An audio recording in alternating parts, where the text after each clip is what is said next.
আর আমার মনে হয় যেহেতু তারাও এই বিষয়ে একদম ক্ষেপে যাচ্ছে, ইভেন শিক্ষা প্রতিষ্ঠানের কর্তৃপক্ষের ওরাও এই বিষয়টা নিয়ে ক্ষেপে যাচ্ছে, দুই দিক থেকেই খেপাখেপির কারণে এই বিষয়গুলো এরকমভাবে ল্যাঙ্গুয়েজ ব্যবহার হচ্ছে।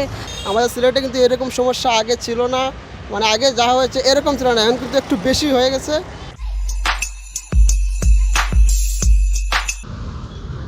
দর্শক সবাইকে আমন্ত্রণ বাংলা ভিউ নিয়মিত আয়োজন আমজনতার বয়ানে। আপনাদের সাথে আছে আমি নাজাত আহমদ পুটকায়স্ত, ক্যামেরায় আছেন আহমেদ শাহিন। সিলেটের একটি ঐতিহ্যবাহী প্রতিষ্ঠান শাহজালাল বিজ্ঞান ও প্রযুক্তি বিশ্ববিদ্যালয়। গেল কিছুদিন ধরে এই প্রতিষ্ঠানটি সংবাদে শিরোনাম হয়ে আছে। ছোট আন্দোলন থেকে শুরু করে এই আন্দোলনটি এখন অনেক বড় রূপ নিয়েছে। আমজনতার বয়ানে আজকে আমরা শুনব এই আন্দোলন নিয়ে সাধারণ মানুষ কী ভাবছেন বা এর যৌক্তিকতা নিয়ে তারা কি বলছেন। দেখেন, শিক্ষা প্রতিষ্ঠান মানেই ছাত্র রাজনীতি, অনেকাংশে ভূমিকা থাকে প্রত্যেকটা শিক্ষা প্রতিষ্ঠানে। আমি স্বাভাবিকভাবে বলবো, যখন মানুষের আসলে রাগ হয় তখন মানুষের আসলে নিয়ন্ত্রণটা আসলে সেরকমভাবে থাকে না। তো যেহেতু আজকে 4 দিন চলছে এবং ছাত্রছাত্রীরা এরকমভাবে আন্দোলন করছে, সেই দিক থেকে তাদের মেন্টালিটি যে কাজ করার বিষয়টা ওইভাবে স্বাভাবিক না। হ্যাঁ, আর আমার মনে হয় যেহেতু তারাও এই বিষয়ে একদম ক্ষেপে যাচ্ছে, ইভেন শিক্ষা প্রতিষ্ঠানের কর্তৃপক্ষের ওরাও এই বিষয়টা নিয়ে ক্ষেপে যাচ্ছে, দুই দিক থেকেই খেপাখেপির কারণে এই বিষয়গুলো এরকমভাবে ল্যাঙ্গুয়েজ ব্যবহার হচ্ছে।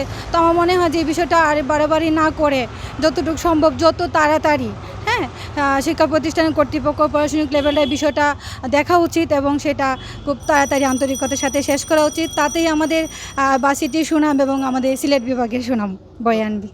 আমাদের সিলেটটা হচ্ছে এই শান্তিপূর্ণ একটা নগরী, সবাই বলে পূর্ণভূমি সিলেট। আমাদের সিলেটে কিন্তু এরকম সমস্যা আগে ছিল না, মানে আগে যা হয়েছে এরকম ছিল না, এখন কিন্তু একটু বেশি হয়ে গেছে। কিন্তু এই সিলেটের যে লোকাল যারা আছে, লোকাল ছাত্রছাত্রী, এরা কিন্তু এরকমটা করতেছে না। আমাদের ধরেন আশেপাশে অনেকেই কিন্তু স্বাস্থ্যের এই লেখাপড়া করতেছে। যদি মানে শান্তিপূর্ণ সিলেট হিসাবে আমি চাই এটা দ্রুত একটা সমাধান হয়ে যাবে।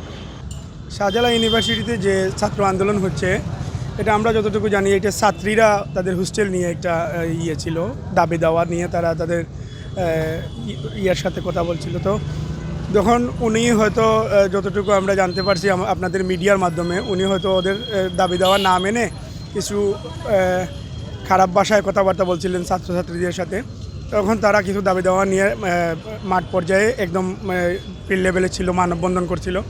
এই পর্যায়ে যখন তাদেরকে একটু বাধা দেওয়া হলো আইনানুগভাবে, তখন এটা আর একটু বড় হয়ে গেছে। তো এখন আমরা যতটুকু দেখছি গতকালকেও গত ইয়েতে আমাদের সিলেটের আওয়ামী লীগের যত বড় কেন্দ্রীয় নেতাসহ মহানগরের যারা আছেন, তারা সবাই মিলে এটাতে হস্তক্ষেপ করে তারা ছাত্রছাত্রীদের সাথে একাত্মতা বোধ পোষণ করে বলতেছেন যে আসলে তাদের আন্দোলন করাটা যৌক্তিকতা আছে।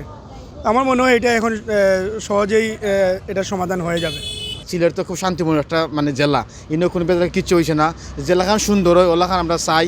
আর ছাত্রছাত্রীদের ব্যাপারটা নিয়ে মানে খুব একটা মানে আপনার কাছে মানে বিশেষ করে মানে অনুরোধ রইল, মানে শুধু সুন্দর হয় ওলাখান খরক, আর কিচ্ছু হওয়ার মতো নাই, বুঝছেন নি? আপনার কোনো অপিনিয়ন আছে? অপিনিয়ন কি তেমন জেলা সুন্দর হয়, জেলা ভালো হয়, যাতে জেলা সিলেটের না সুনামটা মানে সবসময় জেলা আছে ওলা দূরে রাখা যায়, ওলাখান কর্তা, আর কিচ্ছু হওয়ার মতো নাই। আজকের পর্ব এখানে শেষ করছি। আগামী পর্বে আবার দেখা হবে। ততক্ষণ সবাই ভালো থাকুন, সুস্থ থাকুন, বাংলা ভিউর সাথেই থাকুন।